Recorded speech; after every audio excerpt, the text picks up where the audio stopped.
good, brother. How are you? I'm very good, man. Tickety boo. Fantastic. So, how is your day so far? Yeah, so it's not too bad. I've been at work, unfortunately, so Oh, I'm just kicking back, chilling out, and I'm going to go for a few beers in a bit. cool, fantastic. So, brother, released your ninth studio album, Ravage of Empires, is to be out on April 4th. So, would you like to tell me a bit on the songwriting and production that goes behind this new album? It's pretty much the same as Scriptures. The songwriting was pretty similar. Obviously, I live in Birmingham. Our drummer lives in Italy. Our singer lives in Copenhagen, Denmark. Our bass player lives in London. It's kind of difficult to get a writing process together. But fortunately, me and Rui have been in the band since day one, and with modern technology, we can write at home. He sends me a bunch of riffs because he's not particularly brilliant at writing songs, but he's a freaking riff master. So he sends me a bunch of riffs. I then put them with a load of riffs that I've got, and then I kind of like bake a cake, and then I'll send it to Dave once me and Rui are happy with it. And then Dave sends it back with his vocals on, and then I chop it accordingly if there's too many bits without vocals. And it's pretty cool, yeah, absolutely. That's how we write our albums. Fantastic. Yeah, man. And does Ravage of Empires has some kind of storyline or a theme behind it? No, we're not that clever. We're not that deep. It's just 11 more benediction songs for the catalogue. It's just people ask us what this song means and this song means. A lot of it doesn't mean anything. I mean, for instance, Crawling for Corpses is just a horror love story. It's just made up bullshit. It's just a bit of fun, really. We don't take ourselves too seriously, as you probably well know. We take our music seriously and whatever else, but not ourselves. So yeah, I don't think we're deep enough to go into all that sort of stuff, and we certainly wouldn't tell people what to do or try and influence people. People are big enough to make their own decisions. We just want to make music and have some fun, man. Yeah, that's cool. That's cool, right? And had the pleasure to listen to the album and love and mind blowing death metal awesomeness, like you guys do the best. And this is again an amazing album, and each and every song beautifully done with fantastic vocals and amazing metal musicianship, and totally love this album. And there is not a song that we can let by, and each from the start with Acadian Harvest and ending with Ravage of Empires. Each song is done amazingly, and love this album, man. Thanks so much for the musical awesomeness again. And as a band, how do you guys feel about the outcome? Well, I think we kind of share your enthusiasm with the album because all five of us have a different favorite on the album, and weekly it changes. 1 week I'll like Beyond the Veil, the next week I'll like Crawling, and I think that means that we must have an album that we're all happy with. I don't think any week we all have the same favorite, and it was so difficult to choose which songs we're going to do on the tour, on the European tour. It's every day I want to do this one, but I want to do this one, but I want to do this one, and one day I'll agree, the next day I won't agree. So I don't think there's a weak song on the album. And in fairness, that is partly the reason that we take so long between albums, because it would be easy to do an album every year with three decent tracks and then 7 album fillers. Yeah. Well, we don't want to make album fillers. We want to make an album where people can just put the album on at any point and be enjoying it. And also, I think Benediction is one of those bands that it's Benediction when it comes on, because we're a bit different to everybody else. We don't play the same fast pace all the way through. We kind of mix it up a little bit, so you kind of know that it's Benediction when it comes on. Even though the songs are different, you kind of know it's us. Good, fantastic, amazing, man, amazing. And last week you put up the video for Engines of War. Would you like to tell me about the song and the making of this video?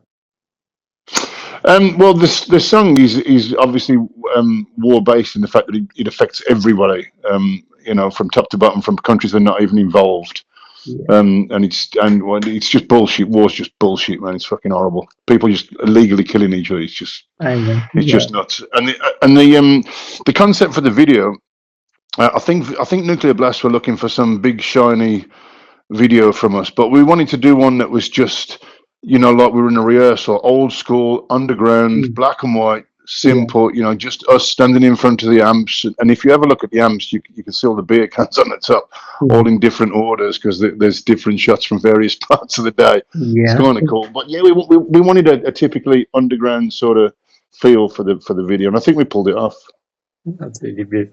And are you planning to release another single before the release of the album?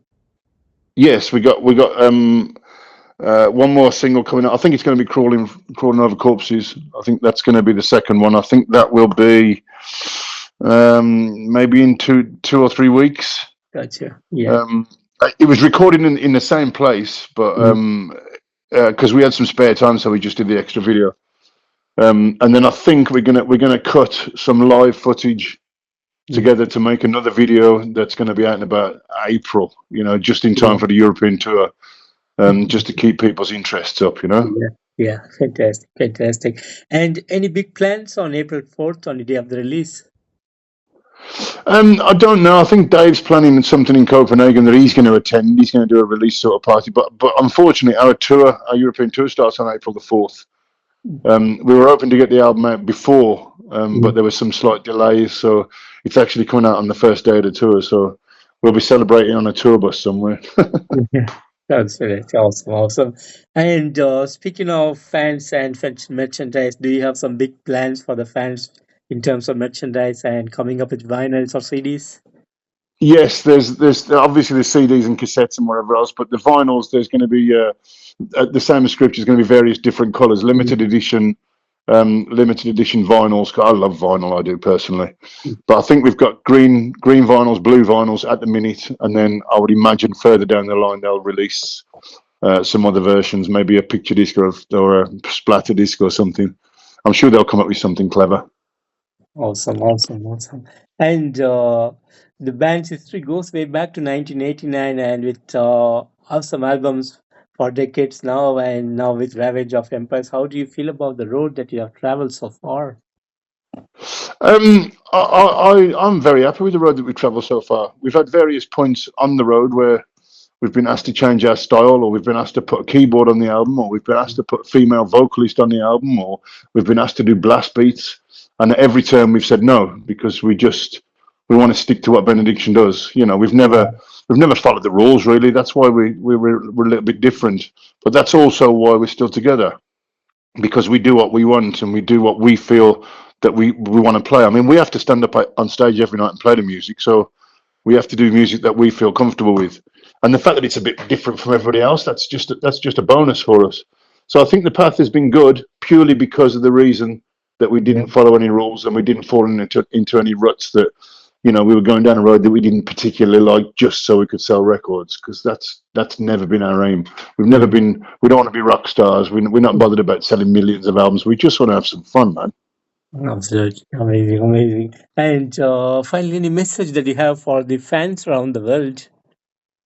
Oh, absolutely, yeah. If it wasn't for the fans around the world, we wouldn't even be here. So the thing is, we're fans too. We're death metal fans too. We're Benediction fans too. So when we were younger, we were going to gigs. I'm still going to gigs almost every day of the week, local gigs. So my message to the fans would be just ultimately thanks for the support, man. Without the fans, you know, we don't get the chance to act like little kids on stage and live our dream every day. So without those guys, there's nothing. So big thank you for all your support, man. Awesome. And that's I want to thank you so much for giving me today this wonderful opportunity to have you on this interview, and real pleasure to talk about Ravage of Empires, your upcoming album on April 4th. Like I said earlier, a fantastic album, totally loving this album. And thanks for all the musical awesomeness for decades of Benediction, and looking forward to see you guys on the road real soon. Yes. Fantastic, man. Thanks for your kind words. It means a lot, man. Really does. Thank you very, very much. Thank you. And take care and have a great evening. Bye-bye. Absolutely, I will. Thank you very much, my friend. Yeah, you too. Take care. Bye. Bye-bye.